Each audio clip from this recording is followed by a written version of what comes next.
Welcome to Module 6.2. Today we're going to talk about cell proliferation, growth, and division. This is covered in your textbook Chapter 10. We're going to be discussing how a cell grows by performing an orderly sequence of events called the cell cycle. And we're also going to be talking about different checkpoints throughout the cell cycle that either promote or stop cell growth. We're also going to talk about how the cell duplicates all of its contents and divides in mitosis. The eukaryotic cell has four main phases. These are G1, G2, and in between those is the S phase, and then mitosis, or the mitotic phase. During interphase, which is composed of G1, S, and G2, we have cell growth and synthesis of all proteins and organelles. Then during the mitotic phase, we have two main events, which are mitosis and cytokinesis, where the duplicated chromosomes are segregated in mitosis, and then during cytokinesis, the one cell separates into two daughter cells. There are six main phases here. 5 are mitosis, followed by the 6th, which is cytokinesis. So mitosis, the first phase is prophase, and in prophase, what we see is that the chromosomes are condensing and becoming more visible.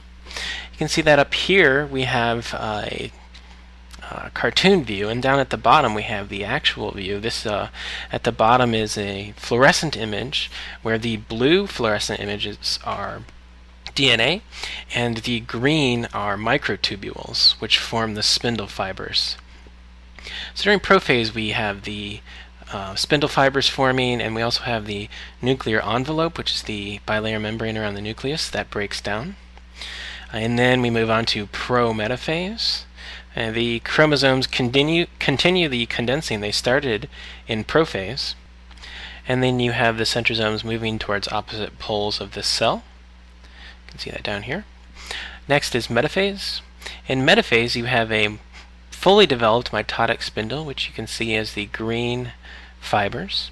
The chromosomes are lined up right in the middle in what's called the metaphase plate, and each sister chromatid is attached to a spindle fiber originating from the poles. The sister chromatids, remember, are duplicates of each other, so one here and one here. These are what's going to be pulled apart, and they're connected to the poles of the cell.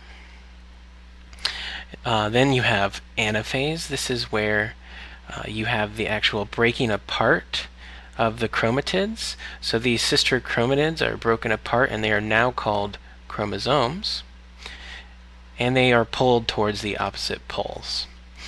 And next you have telophase, or telophase. This is where chromosomes arrive at the opposite poles. You can see the blue DNA shifting to the poles, and the nuclear envelope material surrounds each set of those chromosomes, and the mitotic spindle starts to break down. That's the last step of mitosis. Then immediately we have what is called cytokinesis. This is where the one cell splits into two. So you have what's called a cleavage furrow that separates the daughter cells. You can see here in a TEM image, which is a transmission electron micrograph. And let's not worry about plant cells. We have 3 checkpoints during the cell cycle that determine if the cell will move on to the next portion of the cell cycle. The first is the G1 checkpoint, which determines moving from G1 to S.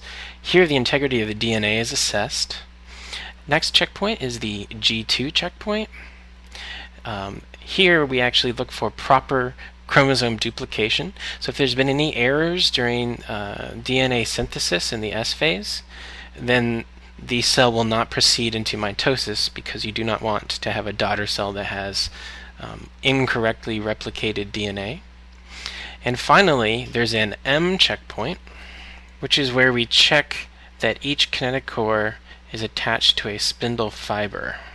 And the kinetochore is where the spindle fibers attach to the actual chromatids. So you make sure those are attached properly at the M checkpoint. So the way we get past these checkpoints are with a couple of different signaling molecules. The first of these are called cyclins.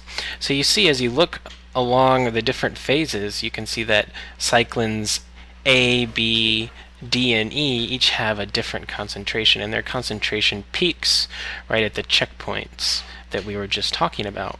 So there's a direct correlation between cyclin accumulation and these three major checkpoints inside the cell.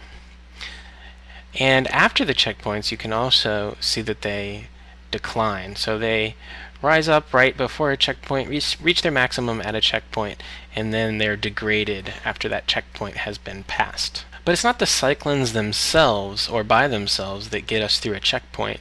It's a combination of cyclin and cyclin-dependent kinases. Remember, a kinase is an enzyme that adds a phosphate group to something. So when you have a cyclin and a CDK bound together, that gives you a complex that can phosphorylate and thereby activate other proteins that are involved in getting past the cell cycle checkpoint. So to become fully activated, a CDK has to bind to a cyclin and then be phosphorylated by another kinase. So you have a cyclin CDK complex, you have a separate enzyme kinase donating a phosphate group, and then now you have an activated cyclin CDK complex that can phosphorylate a target protein, shown here in green, and that phosphorylated target protein is an activated target protein that can then get the cell through a checkpoint.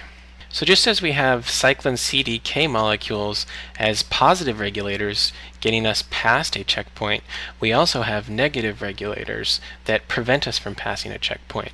And these are often involved in assessing damage to the DNA, because if there's any damaged DNA, you do not want a cell to pass the checkpoints and replicate itself. The three best understood negative regulators are RB, the retinoblastoma protein, P53, and P21.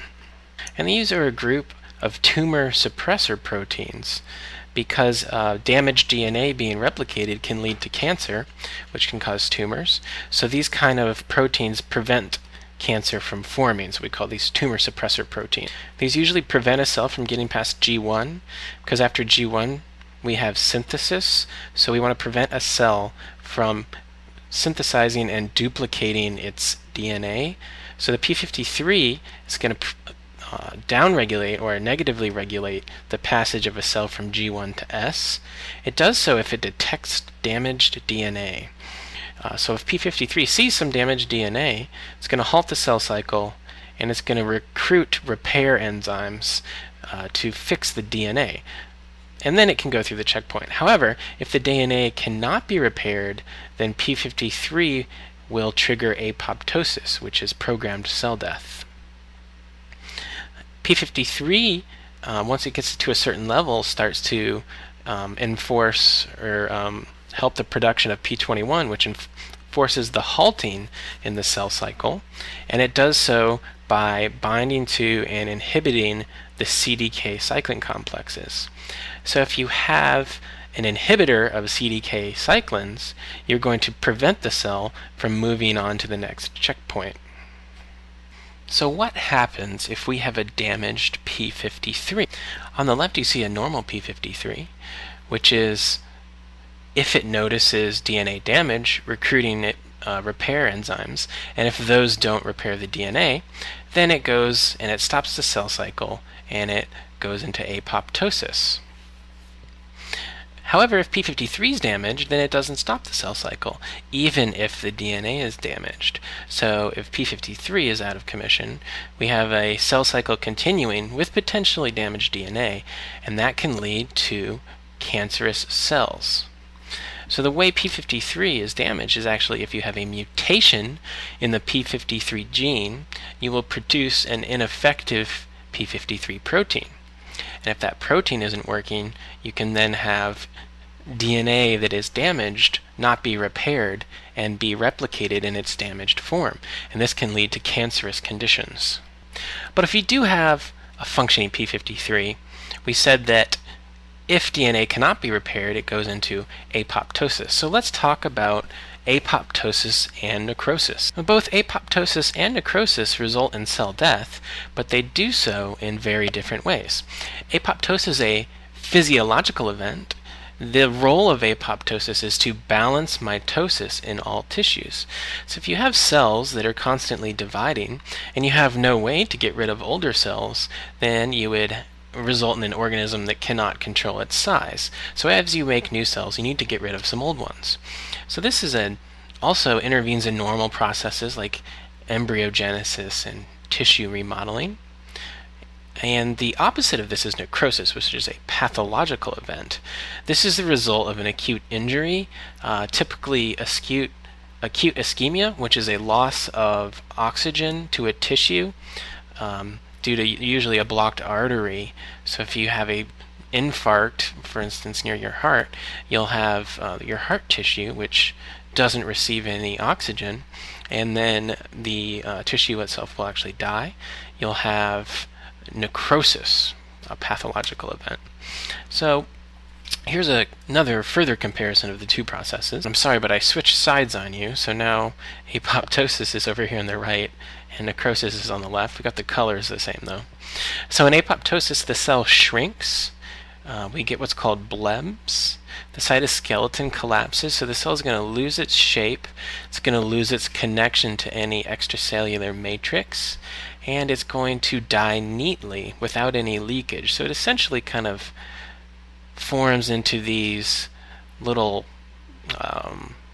apoptotic bodies, these little organelles, and these are still functional organelles inside there, but these small pieces of the cell can be taken in by macrophages and broken down without causing any sort of immune response or inflammatory response. This is as contrasted to necrosis, where the cell swells and bursts. So here the cell is actually broken and all the cell's contents are going to spill out into the extracellular space, and this causes a damaging inflammatory response. So that's it for this video on Module 6.2. Thank you for watching.